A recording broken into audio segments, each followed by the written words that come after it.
Какво става, хора?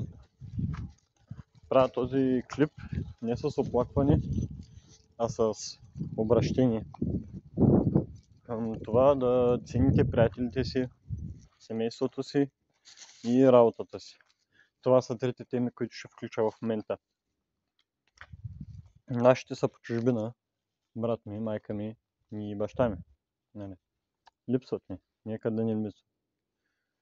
Но съм добре. Липсват ми и приятелите.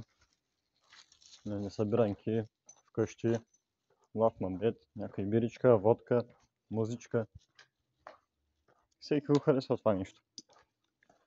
Но за сметка на това работата ми компенсира. Защото си харесвам колегите, шефовете и самата работа. Хора, цените времето, с което разполагате, защото в един момент може да нямате това време.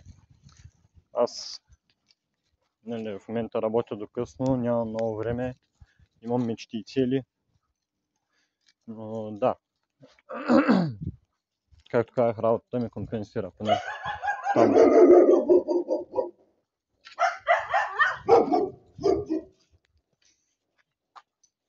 Поне там си приказвам, с тях, забавляваме се по време на работа. И да, оценявайте това, което имате в момента, защото утре може да го нямате. Времето, семейството или приятелите. И си намерете работата, която е за вас. Колегите да са добре, шефовете и самата работа да ви харесва, да не стоите там на сила.